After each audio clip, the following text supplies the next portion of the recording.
3. Confesiones de San Agustín, libro 1.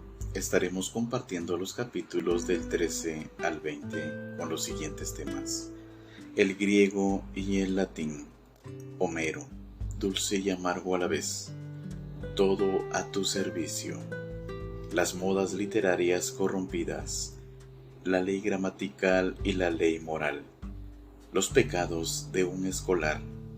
Gracias, Señor, por mi niñez. Capítulo 13. El griego y el latín. Desconozco aún los motivos que me hacían odiar el griego que me enseñaron desde niño. En cambio, me gustaba mucho el latín, no el que enseñan los profesores de primaria, sino el que explican los llamados gramáticos. Pues la enseñanza de la lectura, de la escritura y de la matemática en la primaria se me hacían tan aburridas como el griego. ¿Qué explicación darle a este hecho? ¿No sería por causa del pecado y la vanidad de la vida de un ser de carne, un soplido que pasa y no vuelve? Salmo 78, versículo 39. No cabe duda de que los primeros estudios eran mejores porque ofrecían mayores garantías. Con ellos iba adquiriendo y logrando algo que ahora conservo: leer todo lo que cae en mis manos y escribir lo que se me ocurra. Esos primeros estudios eran mejores que los otros porque me eran más útiles y porque, olvidándome de mis propios errores, me obligaban a memorizar los caminos equivocados de un tal Eneas y a llorar la muerte de Dido y su suicidio por amor. Mientras tanto, yo, miserable, no lloraba ante mi propia muerte, que, lejos de ti, que eres mi vida, encontraba en esa literatura. ¿Qué mayor miseria que la de un miserable que no tiene piedad de sí mismo? ¿O del que llora la muerte de Dido, motivada por el amor de Eneas, y no lloraba su propia muerte producida por no amarte a ti, Dios mío, luz de mi corazón, pan para el alma y fuerza que une perfectamente la mente con el pensamiento? No te amaba, sino que fornicaba lejos de ti, y mientras fornicaba llegaban a mis oídos las exclamaciones de aplausos: bravo, muy bien. Así es la amistad de este mundo, que constituye un verdadero adulterio contra ti. Las exclamaciones bravo, muy bien, no persiguen otra cosa que avergonzar a los que no son, igual que los aplaudidos. Yo no lloraba por eso, pero se me venían las lágrimas ante el cadáver de Dido, muerta a golpe de puñal, mientras yo en persona iba a la caza de tus criaturas más lejanas sin hacer caso de ti, como tierra que va a la tierra. Me resultaba muy doloroso que me impidieran leer lo que me causaba ese sufrimiento. Semejantes aberraciones se conocen como cosa más noble y provechosa que aquellas primeras lecciones en que aprendí a leer y a escribir. Pero ahora, Señor, haz que tu verdad vibre en mi alma y me diga: no es así, no es así. La enseñanza primaria es sin duda la mejor, porque estoy más dispuesto a olvidar los errores caminos de Eneas y otras cosas por el estilo que a olvidar el saber leer y escribir. Además, yo sé bien que las puertas de las escuelas de los gramáticos cuelgan unos velos o cortinas que sirven para encubrir el error que para guardar el secreto.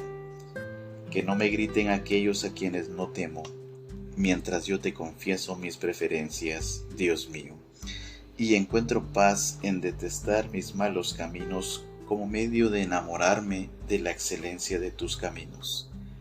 Que no griten encarándose conmigo los mercaderes de la gramática. Si les pregunto si es históricamente cierto lo que dice el poeta acerca de la venida de Eneas a Cartago, los menos capaces dirán que no lo saben, mientras los más estudiosos responderán que no es verdad.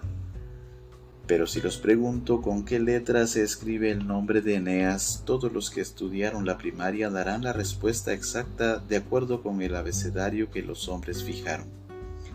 Asimismo, si les pregunto qué les causaría mayores problemas en su vida, olvidarse de leer y escribir u olvidarse de aquellas ficciones poéticas. ¿Quién no conoce de antemano la respuesta que dará aquel que no se haya olvidado completamente de sí mismo? Pecaba, pues, siendo niño, al preferir las realidades vanas e inútiles en vez de las útiles. Mejor dicho, al preferir a aquellas y tener manía a estas. Pero ya entonces el 1 y 1, 2, 2 y 2, 4, me resultaba una cantilena tediosa, mientras el caballo de madera lleno de gente armada, el incendio de Troya y el fantasma de Creusa eran para mí un entretenido espectáculo de vanidad. Capítulo 14. Homero, dulce y amargo a la vez.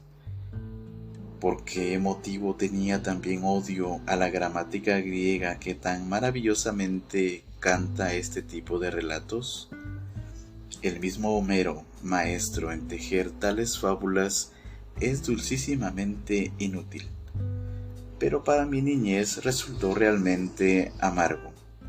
Supongo que lo mismo les ocurrirá a los niños griegos con Virgilio, si se les obliga a estudiarlo como a mí me obligaron a estudiar a Homero. ¿Realmente era la dificultad? Sí, la dificultad integral de aprender una lengua extranjera, la que de cierto modo rociaba de hiel la dulzura helénica de los relatos de las fábulas. Porque todavía no conocía yo ni palabra de aquella lengua, ya me exigían en exceso que la aprendiera, y lo hacían con amenazas y crueles castigos. Sin embargo, recuerdo épocas de mi niñez en que también desconocía totalmente las palabras latinas, y sin embargo las aprendí por simple observación, sin miedo ni torturas, en medio de los cariños de las almas, las risas juguetonas y el bullicio de mis compañeros de juego. Las aprendí sin la presión odiosa de los responsables de la enseñanza. Era mi propio corazón el que me estimulaba a expresar sus conceptos, cosa que me hubiera sido imposible si antes no hubiera aprendido algunos vocablos. Y este pequeño conjunto de palabras no lo aprendí de los maestros, sino en la conversación ordinaria, cuando iba poniendo en los oídos de mis interlocutores todo cuanto sentía. Resulta, pues, evidente que para aprender el vocabulario tiene más fuerza la curiosidad espontánea que la coacción y la intimidación. Sin embargo, esta presión intimidatoria por medio de tus leyes constituye un freno a los excesos del individuo. Así es tu ley que sabe combinar la palmeta de los maestros con las torturas de los mártires, las saludables amarguras que nos llevan a ti y las diversiones venenosas que nos apartan de ti.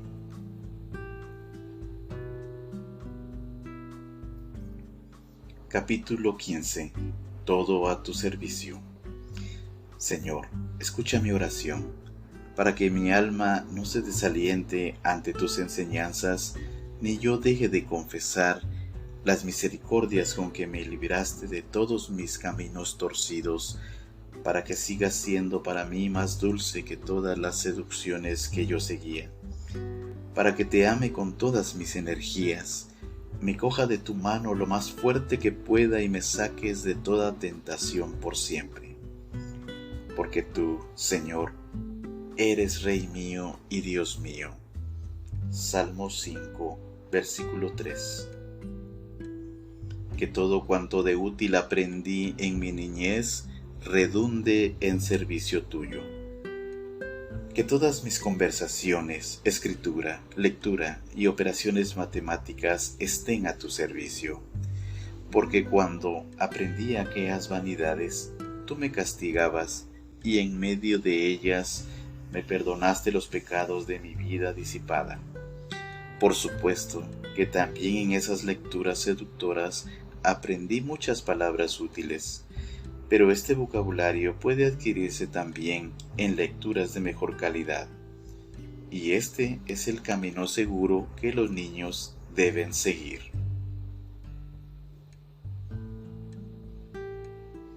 Capítulo 16. Las modas literarias corrompidas. Pero, pobre de ti, río de las modas humanas, ¿quién te podrá resistir? ¿Cuándo te secarás? ¿Hasta cuándo vas a seguir arrastrando a los seres humanos al mar inmenso y espantoso que apenas logran atravesar los que se embarcan en el madero de la cruz? ¿No fue en tus olas donde leí el pasaje del trueno de Júpiter tonante y su adulterio? Ya sé que no puedo hacer ambas cosas a la vez, pero esa ficción se ha escrito para que el adulterio verdadero fuera aceptado, acompañándolo del ruido de un trueno irreal, y así quedara presentado como un modelo a seguir. Pero vamos a ver, ¿qué profesor presumido que tenga sensatez pueda escuchar a uno de su misma profesión asegurando a voz en grito que lo que Homero escribía era una ficción y una transferencia de las debilidades humanas a los dioses? Ojalá fuera a la inversa, atribuir a nosotros lo divino. Mayor fundamento tendría afirmar que efectivamente son ficciones de Homero, pero transfiriendo las cualidades divinas a personas de vida licenciosa, para que los vicios no aparecieran como vicios y para que todos los hombres corrompidos dieran la impresión de imitar a los dioses del cielo y no a cualquier degenerado. Sin embargo, en tus aguas, oh río infernal, son arrojados los hijos de los hombres con todo el dinero que pagan por aprender semejantes perversiones. Y es un espectáculo que se considera brillante el montaje de una representación pública en la plaza principal de la ciudad, auspiciada por las autoridades que además del sueldo ordinario, estipulan pagas extras para los autores. Y golpeas las rocas de tus orillas y con el ruido de tus olas vas diciendo: aquí se aprende vocabulario, aquí se logra la elocuencia necesaria para convencer y explicar el propio pensamiento. Por supuesto que no conoceríamos palabras como lluvia, dorado, regazo, disfraz, templo, cuerpos celestes, ni otras escritas en el mismo lugar si Terencio no introdujese a un joven perdido que se proponía a Júpiter como modelo para cometer un estupro, tomando como motivo un cuadro que había en la pared y que representaba a Júpiter en el momento en que, para seducir a la joven, hace caer sobre el regazo de Danae una lluvia de oro. Y fíjate cómo se invita al placer sensual valiéndose de una enseñanza casi celestial. ¿Y qué Dios?, exclama, nada menos que aquel que con inmenso ruido hace temblar el firmamento. ¿Y qué iba a hacer yo, pobre mortal? ¿No iba a hacer lo mismo? Pues claro que lo hice, y de muy buena gana. No, y 1000 veces no. No es este tipo de torpezas el que facilita el aprendizaje de las palabras de este vocabulario, sino que es este mismo diccionario el que va fomentando la familiaridad con esta clase de torpezas. No tengo nada contra las palabras, que son como vasos escogidos y preciosos, pero sí contra el vino del error que nos daban maestros borrachos. Y si no lo bebíamos, nos azotaban, y era sin que nos permitiese apelar a un juez sobrio. Y no obstante, Dios mío, en cuya presencia ya no ofrece peligro mi recuerdo. Confieso que aprendí estas cosas con gusto y que me deleité en ellas, y por eso me decían que yo era un muchacho que prometía mucho. Capítulo 17. La inteligencia es un don de Dios. Permíteme, Dios mío, que hable también un poco del ingenio y agudeza que tú me diste y de las locuras en que los malgastaba. Las tareas que me encomendaban constituían una ocupación bastante incómoda para mi sensibilidad, pues por una parte me proporcionaban el opio y honra personal, y por otra miedo al ridículo y a los castigos. El ejercicio consistía en declamar las palabras de Juno, furiosa y dolida por no ser capaz de expulsar de Italia al rey de los troyanos, palabras que, por las referencias que tengo, Juno jamás pronunció, pero nos obligaban a seguir equivocadamente las huellas de estas ficciones poéticas y a expresar en prosa fluida lo que el poeta había hecho en verso. La expresión más elegante era la de aquel que, teniendo en cuenta el heroísmo del personaje imitado, expresaba con mayor facilidad los sentimientos de ira y dolor, dando al texto un adorno de palabras más de acuerdo al tema. Pero, ¿de qué me sirvieron, Dios mío y verdadera vida mía, aquellos aplausos que siguieron a mi interpretación y que eran más numerosos que los de mis compañeros de clase de mi misma edad? ¿No era esto humo y vanidad? ¿Es que no había otros temas para ejercitar mi inteligencia y mi lenguaje? Tus alabanzas, Señor, tus alabanzas reflejadas en tus escrituras tenían que haber sido las que sostuvieron mi corazón, y no habría sido presa fácil de las aves de rapiña, dada la frivolidad de semejantes vaciedades, porque hay muchas maneras de ofrecer sacrificios a los ángeles rebeldes.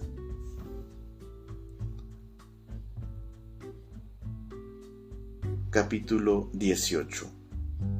La ley gramatical y la ley moral.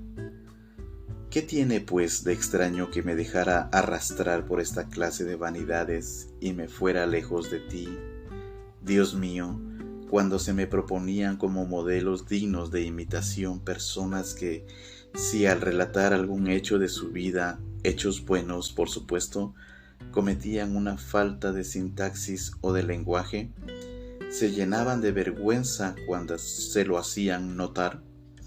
En cambio, si relataban sus desvergüenzas apropiadamente y con lenguaje elocuente, con palabras precisas y sintaxis perfecta, eran objeto de alabanza y gozaban de popularidad.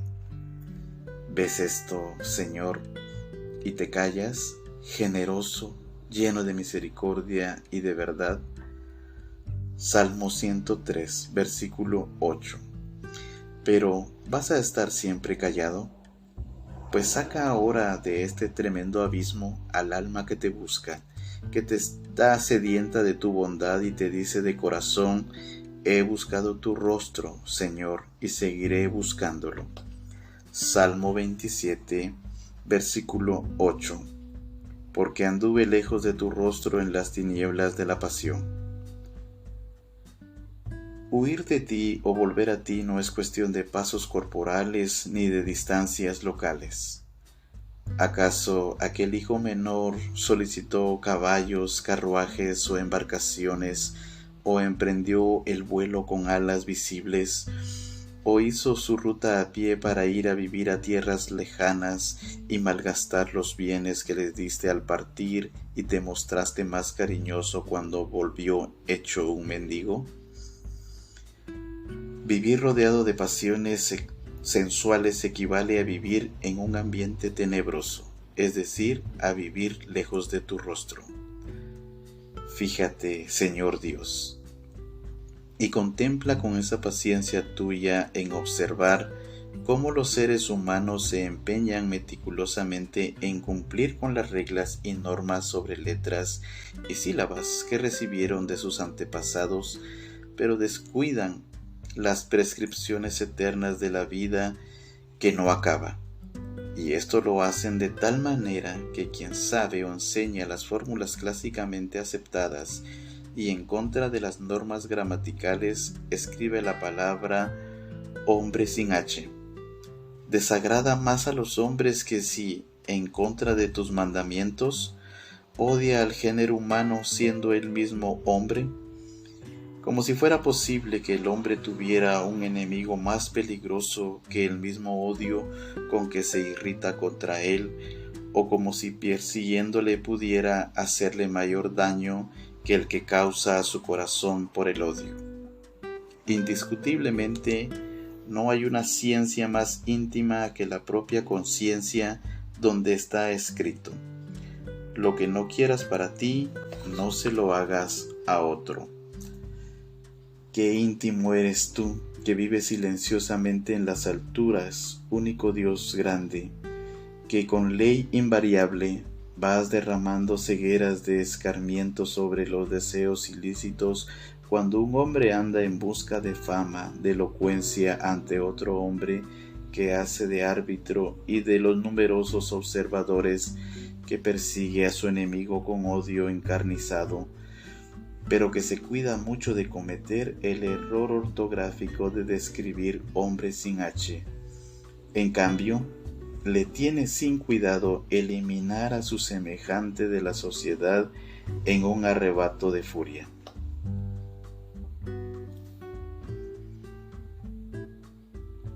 Capítulo 19.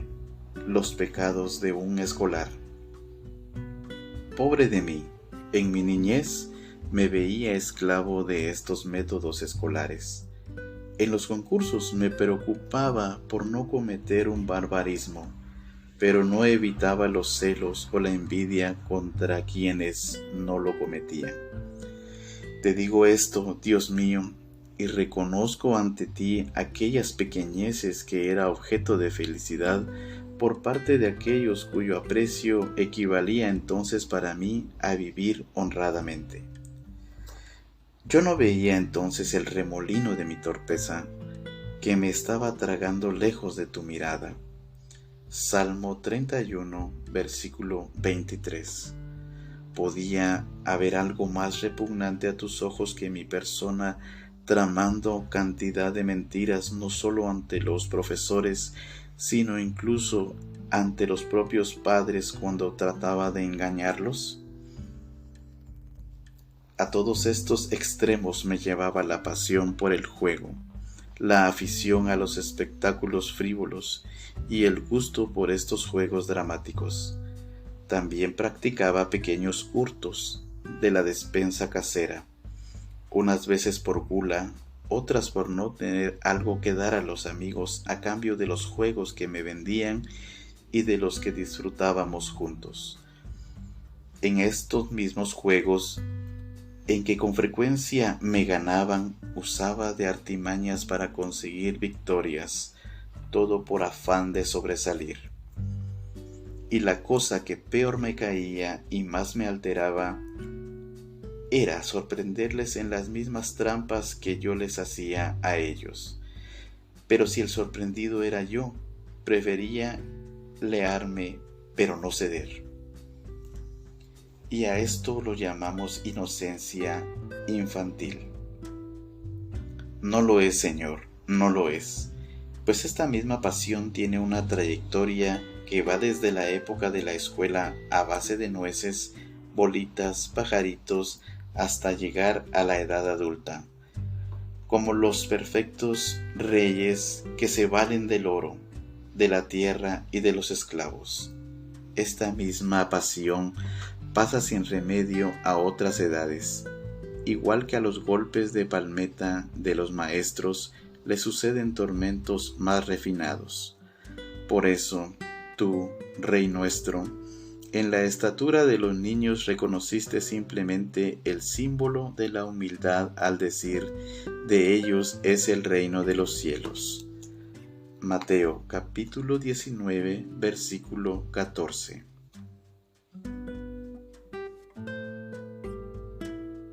Capítulo 20. Gracias, Señor, por mi niñez. A pesar de todo te doy gracias, Señor soberano, óptimo creador y gobernador del universo, por haber querido que por lo menos yo haya sido niño. Porque ya gozaba de existencia, tenía vida, sentía y me preocupaba de mi integridad como huella que era de la unidad misteriosa de donde procedía. Con el instinto interior mantenía la integridad de mis sentidos, me recreaba con la verdad, con mis pequeños pensamientos, con las cosas menudas. No me gustaba que me engañaran, tenía una memoria prodigiosa, aprendía el lenguaje, me encantaba la amistad, huía del dolor, de la bajeza y de la ignorancia. ¿Hay algo en un ser humano que no sea digno de admiración y alabanza? Todas estas cosas son dones de Dios. Yo no me los he dado. Todo esto son bienes y todo esto soy yo. Por consiguiente, el que me creo es bueno. Él es mi bien y me gozo en él por todos los dones por los cuales yo era niño. Pero pecaba en una cosa, en la búsqueda de placeres, buena reputación y verdades, no en Dios, sino en las personas, en mí y en los demás. Por eso cometía errores y caía en confusiones que me hacían sufrir.